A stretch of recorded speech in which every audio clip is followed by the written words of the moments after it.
നമസ്കാരം. മലയാളി വാർത്ത ഇൻസൈഡിലേക്ക് സ്വാഗതം. അംഗം ജയിച്ച് കെ സുധാകരനിത കണ്ണൂരിലേക്ക് തിരിക്കുന്നു. കണ്ണൂരിൽ സുധാകരനെ സ്വീകരിക്കാൻ വലിയ ഒരുക്കങ്ങൾ. സുധാകര അനുകൂലികൾ അതിശക്തമായ മുദ്രാവാക്യം തൊണ്ട പൊട്ടുമാർ ഉച്ചത്തിൽ വിളിക്കുന്നു. കണ്ണേ കരളെ KSA അതിശക്തമായ മുദ്രാവാക്യങ്ങളിൽ DCC ഓഫീസിന് പരിസരം ഇപ്പോൾ ശബ്ദമുഖരിതമാണ്. നാടകീയ സംഭവ വികാസങ്ങൾ. എന്നാൽ അവസാന നിമിഷം വരെ കെ സുധാകരന് സീറ്റ് നൽകരുത് എന്ന ശാഠ്യം പിടിച്ചത് VD സതീശൻ എന്ന പ്രതിപക്ഷ നേതാവ്. ഇന്ന് ഉച്ചയ്ക്ക് 12 മണിക്ക് മാധ്യമപ്രവർത്തകരെ കാണുമെന്ന് പ്രഖ്യാപിച്ച കെ സുധാകരൻ എന്താണ് മാധ്യമപ്രവർത്തകർക്ക് മുന്നിൽ വെളിപ്പെടുത്താൻ ആഗ്രഹിക്കുന്നത് എന്ന് വ്യക്തമായി അറിയാവുന്ന രമേശ് ചെന്നിത്തല തുടർന്ന് കെ സുധാകരനെ ഫോണിൽ വിളിക്കുന്നു.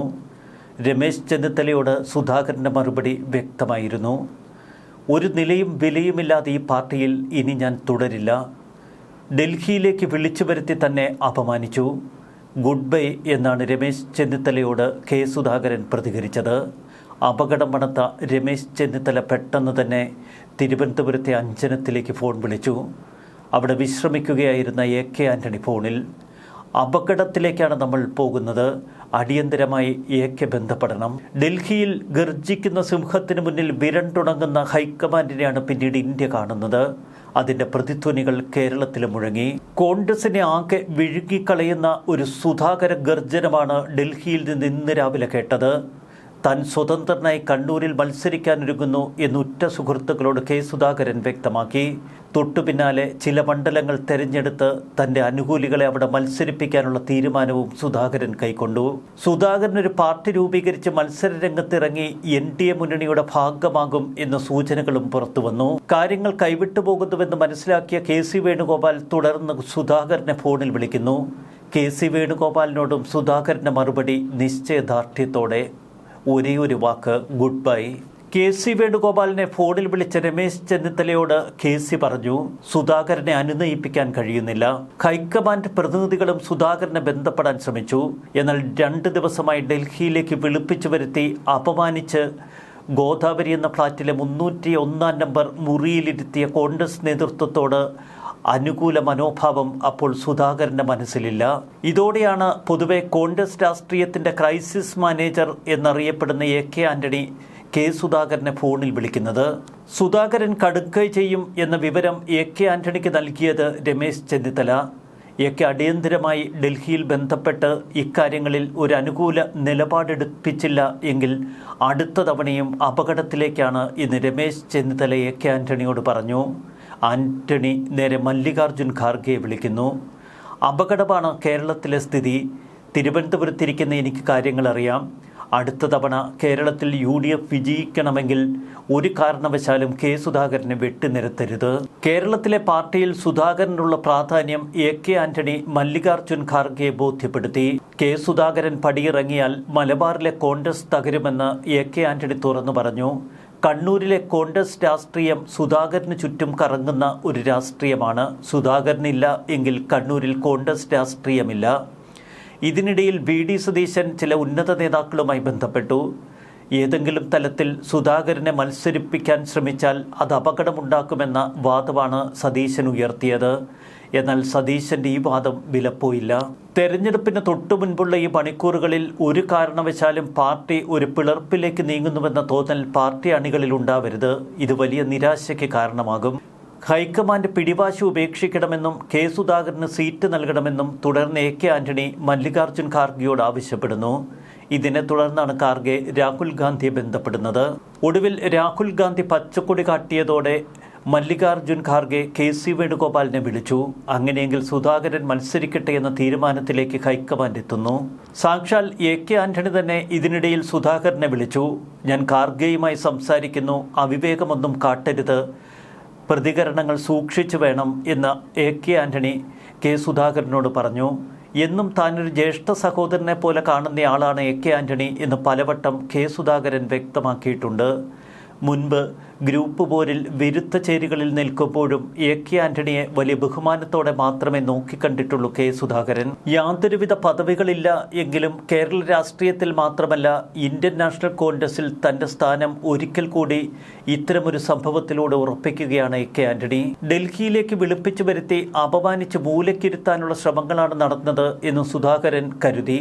അതുകൊണ്ടാണ് ഇത്രയധികം കോപാകുലനായി ഇന്നുച്ചയ്ക്ക് പ്രതികരിക്കാൻ ഉറച്ച കെ. സുധാകരനെ നമ്മൾ കണ്ടത്. കോൺഗ്രസിന്റെ ഈ ഒരു നിർണായക ഘട്ടത്തിൽ എ.കെ. ആന്റണിയും രമേശ് ചെന്നിത്തലയും നടത്തിയ ക്രൈസിസ് മാനേജ്മെന്റ് ഒന്നു മാത്രമാണ് ഇപ്പോൾ പൊട്ടിത്തെറിയുടെ വക്കിൽ നിന്ന് ഈ പാർട്ടിയെ രക്ഷപ്പെടുത്തിയത്. മറുവശത്താവട്ടെ കെ.സി. വേണുഗോപാൽ ഒടുവിൽ കീഴടങ്ങലിന്റെ വക്കിലെത്തി. 2021 അന്ന് കെ.സിയുടെ നിർദ്ദേശവും കൂടി മുൻനിർത്തിയായിരുന്നു വി.ഡി. സതീശനെ കേരളത്തിന്റെ പ്രതിപക്ഷ നേതാവാക്കിയത്. പിന്നീട് കെ.സി. വേണുഗോപാലിന്റെ ചിറകിനടിയിൽ നിന്ന് വി.ഡി. സതീശൻ കുതിച്ചു മാറി. അന്നു മുതൽ വി.ഡി. സതീശനെ കെ.സി. വേണുഗോപാൽ രാഷ്ട്രീയത്തിൽ ചെറിയൊരു എതിരാളിയായി കൂടി കണക്കുകൂട്ടി. എന്തെങ്കിലും ഒരിക്കൽ കേരളത്തിലെ മുഖ്യമന്ത്രി കസേര സ്വപ്നം കണ്ടിരുന്ന കെ.സിക്ക് മുന്നിൽ പിന്നീടൊരു വിലങ്ങുതടിയായി മാറിയത് സാക്ഷാൽ വി.ഡി. സതീശൻ.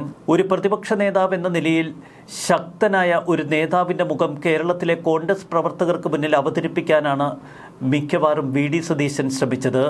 2022 കാലഘട്ടത്തിൽ അങ്ങനെ അന്ന് KPCC അധ്യക്ഷനായിരുന്ന കെ. സുധാകരനുമായി പലവട്ടം വി.ഡി. സതീശൻ ഇടഞ്ഞു. പാർട്ടി പുനഃസംഘടനയുമായി ബന്ധപ്പെട്ടായിരുന്നു ആദ്യം ഇരുവരും തമ്മിൽ ഉടലെടുത്ത ചില അഭിപ്രായ വ്യത്യാസങ്ങൾ. ആദ്യ കാലഘട്ടത്തിൽ കെ.സി. വേണുഗോപാൽ തൻ്റെ താൽപ്പര്യങ്ങൾ വി.ഡി. സതീശനിലൂടെ നടപ്പാക്കാൻ ശ്രമിച്ചു.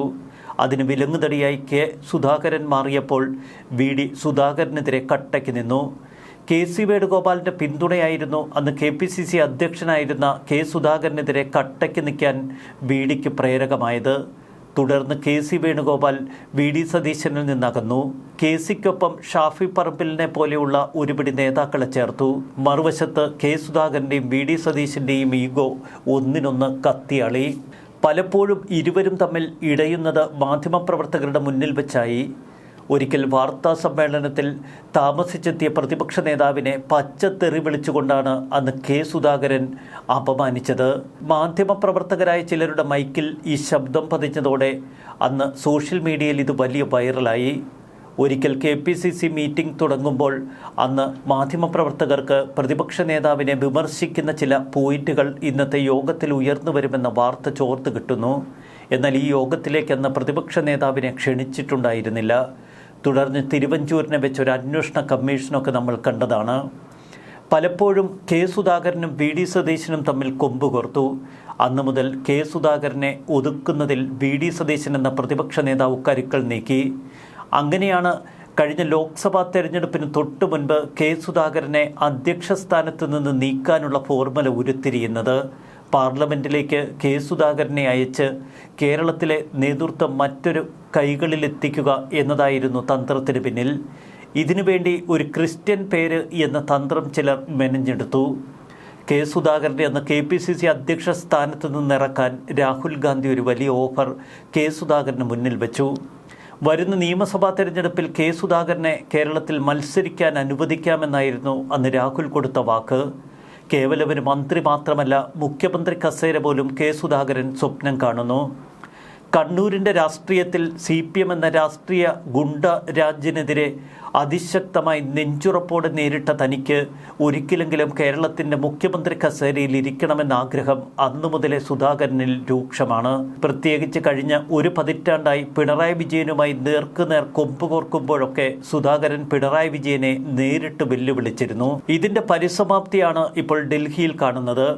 കേരളത്തിലെ കോൺഗ്രസ് നേതൃത്വം തന്നെ മൂലക്കിരുത്താനുള്ള ശ്രമങ്ങൾ തുടങ്ങി എന്ന് മനസ്സിലാക്കിയ കെ. സുധാകരൻ പൊട്ടിത്തെറിച്ചു.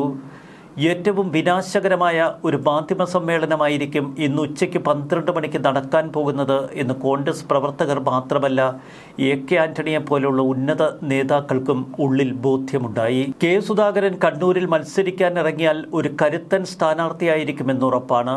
കോൺഗ്രസ് നെടുകപ്പിളരും എന്ന് മാത്രമല്ല, മലബാറിലെ പല സീറ്റുകളുടെ കാര്യത്തിലും അപകടകരമായ സ്ഥിതിവിശേഷമുണ്ടാകും. ഇതോടെയാണ് കെ. സുധാകരന് മുന്നിൽ മുട്ടുമടക്കാൻ ഹൈക്കമാൻഡ് തീരുമാനമെടുക്കുന്നത്. രമേശ് ചെന്നിത്തലയും എ.കെ. ആന്റണിയുമൊക്കെ സുധാകരനെ മത്സരിപ്പിക്കാൻ അനുവദിക്കണമെന്ന് ശഠിക്കുമ്പോൾ മറുവശത്ത് പ്രതിപക്ഷ നേതാവ് തൻ്റെ നിലപാടിൽ ഉറച്ചു നിന്നു. തുടക്കം മുതൽ വി.ഡി. സതീശൻ തന്നെയാണ് കെ. സുധാകരനെ ഇക്കുറി മത്സരിപ്പിക്കാൻ അനുവദിക്കരുത് എന്ന് കടുത്ത നിലപാടെടുത്തത്.